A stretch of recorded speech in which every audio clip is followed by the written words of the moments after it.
Hello guys, this is IDQ, and in this video we'll go over some tips for position 4 as per popular demand. If you like this type of content, go to gamersclass.com. For just $9.99 a month, watch masterclasses with pro players, join exclusive live sessions, and get 24/7 access to coaches and other high MMR players. Get full control of your ranked games and start owning with our Supreme Dota 2 membership. This game OG was playing against Secret. The first tip would be to instantly run to the lane that you're going to and place a ward. As you can see right here, Saksa just places a ward right here, which is a great ward because it gives vision of the small camp, so he can so he can stop the pull, right, from Warlock from pulling. So this is your job instantly when you get into the game. Just run to the lane that you're going to play in and place the ward. For this you obviously need to know why you're placing the ward, right? So you could either block this camp, the small camp, block this camp, or just the vision ward here. Other types of ward that could be placed is right here,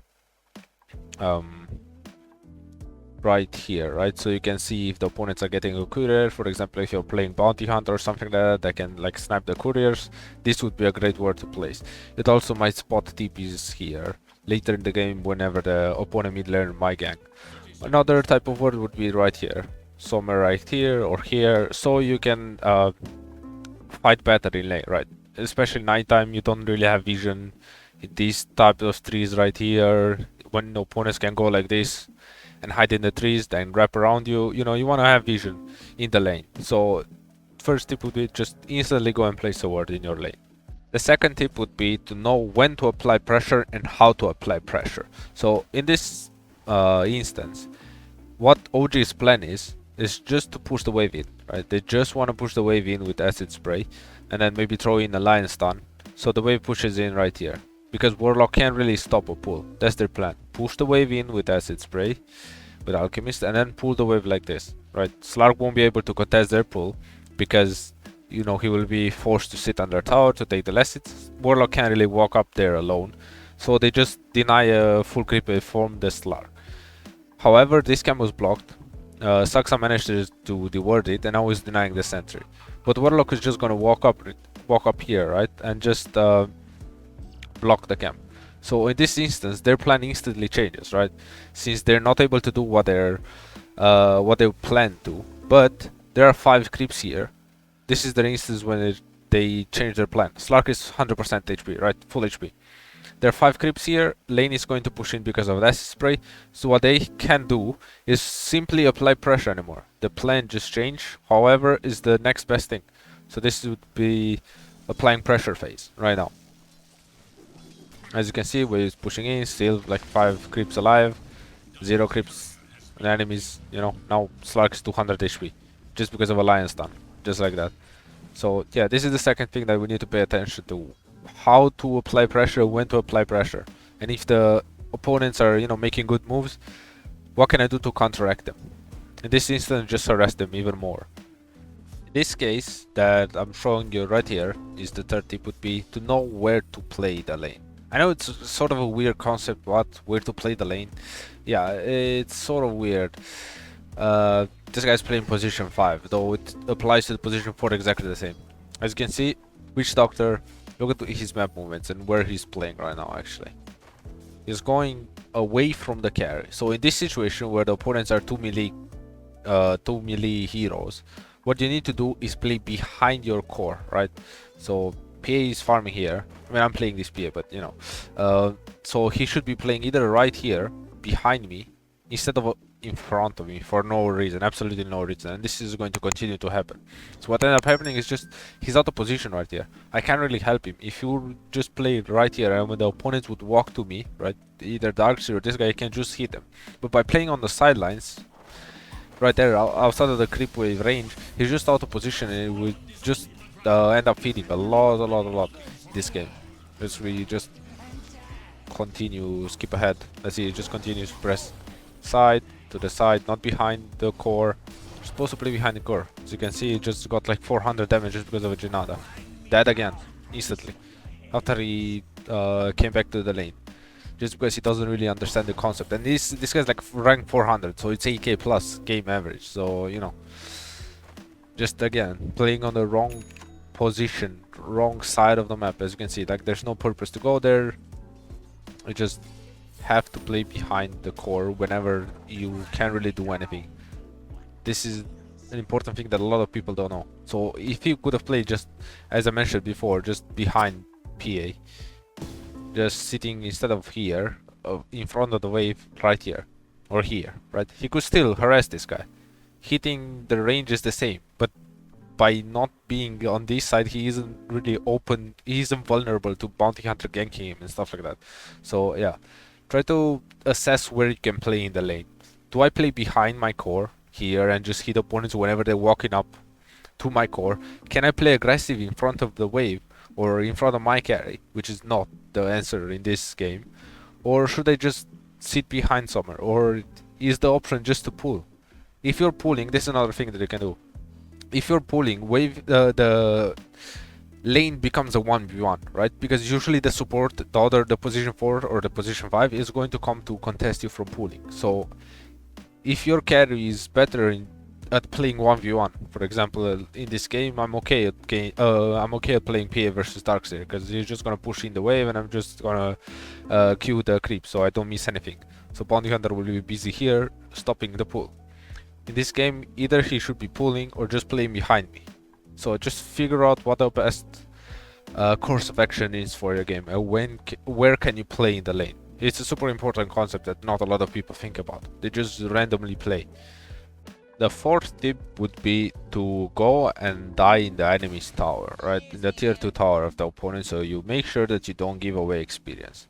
By doing this, you actually ensure that you get back to the base faster, right? I mean, back to the lane faster. Instead of walking from like here to here, which is a lot more than just from here to here, right? It's a lot closer, especially because you also need to heal the HP that you're missing and mana that you're missing. So because of that, you're not wasting time healing in the base.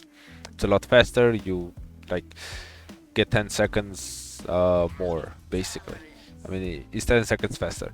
You only give away like 20 gold per enemies, which don't really matter. You really want to get back to the lane as soon as possible, especially if the opponent, I mean the guy that you're laning with has a bottle. You can also refill the bottle faster and stuff like that. So yeah, just try to do this type of play whenever you can. It's a lot better than walking back to the base.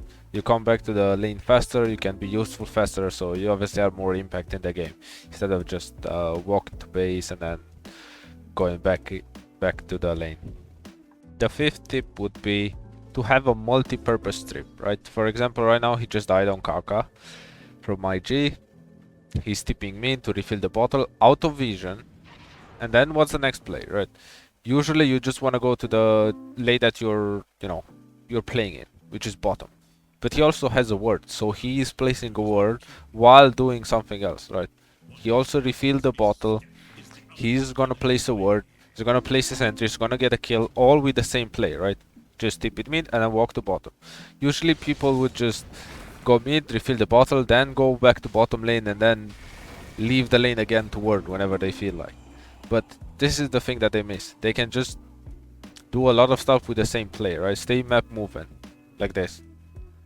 Just went mid, came to here, got a kill, placed a sentry, got a ward down, and then it's going back to bottom. So usually people just do like 2 of these 4 plays that he made. So it's a super important part if you can try to manage to just do more plays with the same map movement. The 6th tip would be to know when to take the free lane and when to farm for yourself, even as a support. So in this game right now, Kako is playing Lion, Juggernaut had just died, right? And there are 3 heroes bottom. Night Stalker and Enchantress and him. So his next play would be to just go mid, which is exactly what he's doing right now. Juggernaut is dead. There is nobody contesting the Night Stalker. Also, his Storm is that he just died mid. That means that he might die again if the opponents are ganking him again. So he will just choose to go jungle with Storm Spirit. So because of this, 1 lane is going to be free. Obviously, you want to take it as a support because of you need to hit your timing also as a support. So yeah, this is what he does. He just goes mid, takes a lot of experience. He was almost level 4 when he came here. Just a lot of experience that he's getting right here, right? A lot of experience, a lot of gold, as you can see. Meanwhile, Storm just got a kill on other lane. So it is exactly what a support wants right here. He got almost a full level. And then he sees Storm coming back to the lane. You know, going towards the lane, he can just go back to the bottom. Or, you know, try to secure a rune, exactly like he's doing right now. So, yeah. However, he even chooses to go back to the lane. So he got almost one entire level. Like 200 gold, he can buy a smoke and stuff that he couldn't really do before because of no gold. So it's really important to know when to fight, when to, you know, take a lane to take some farm for your next item. Another tip for supports would be to know when you're strong and to make calls for your team, right? Basically, the next play after the lane stage that you can do, I mean, besides some setups, would be to smoke with your team, right? So in this instance, IG is going to smoke exactly when Lion picked up his power spike, which is a blink, right?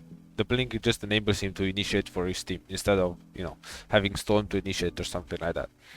So this is exactly what I'm talking about. Just utilize your power spike and get your items that you need as soon as possible, so it can also be useful. Another thing would be to know what your job is in a team fight, right? In this instance, it's a Lion with a blink. Obviously, he has to initiate so Storm doesn't go in first, gets locked down, and then get killed, right? As you can see right here, he's just warding, and he is assessing the team fight. Do they go in? What are they doing? They probably know that enemies have vision, so they decide to retreat. They got a kill, so they're happy with it. This is a really important part that you have to understand. So when your team is strong and when your team is weak. So try to make calls based on that. You need to make a call. Yo, let's go Roche. Let's smoke right now. Let's do this. I believe this is the job of a support, to be honest.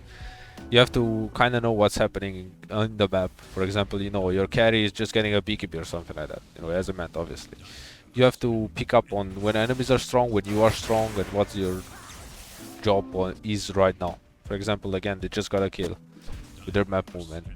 They see a Juggernaut, they scan right there, nobody's there. I'm pretty sure he called this, right? Boom, just a kill. Just like that, very, very easy. Then they all get out. Meanwhile, more freaking farming. You have to sort of orchestrate the game with your plays, because your course might just want to hit jungle for 30 minutes. However, if you have a blink or something like that, exactly in this game, you can just set up for your team. So try to convince your course to make plays with you whenever you can. The last tip would be to know how to adapt, which is a really important part that a lot of people don't know. So in this game I was playing Shadow Shaman. I had No Tail, Thompson and Seb in my team. So what I did in this game, I was playing position 4, but I transitioned into position 5, as you can see right here.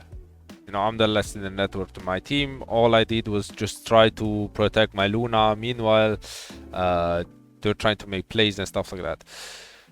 So yeah, look at me, I'm position 5. Basically, I just go to the tower, press Serpent Words, I die for this, I believe. But in the process of doing this, I make a lot of attention, right? I attract a lot of attention. Winter Wyvern TP, Roar being used, and I'm not going to be useful anyway, right? Look at my items. I transitioned into position 5, I have dust. I have a smoke, I have sentries and everything. This is my job right now. I don't care if I die. It's just to make space, since our team is just farming center, right? I have a Luna that is, I have a Luna and a TA that just farm, right? They can't really do anything. Doesn't even have eclipse. We're just farming. So my job is just to make space instead of a usual position 4 player, which, you know, is like farm a blink, farm Netherlands, which obviously, you know, I have queued up in my inventory, in my quick buy, but I know I won't have a great game to buy them, right? I'm not even dreaming about this sort of items. All I'm dreaming about is like, how can I make space? What do I do?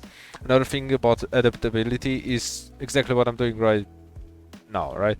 My skill build isn't really as normal position 4 Shadow Shaman would be, which is max Edershock, right? And try to get a farm, try to get a blink and stuff like that. I max Shackles, exactly as I said before. My cores all want to farm. So if I get Edershock and farm also with them, there's no way we can like win this game, because we can't really apply any pressure on the map. If I have level 3s in Shackles, I have 4.25 second duration on stun instead of 2.75, so it's a lot more. So my team is going to be able to hit enemies more, obviously, and get more kills because of this, so we can make more plays because I have more disables. It's kind of simple, obviously, but if I would just max Q, it wouldn't really be great. As you can see, look at my plays. I'm just keeping one guy in place for like 5 seconds, dropping shadows, dropping my words. People are just dying, you know. What's happening meanwhile? TA is farming, yeah, sure. Luna's AFK farming. Not AFK farming, Brood is farming. You see? This is what my cores are doing.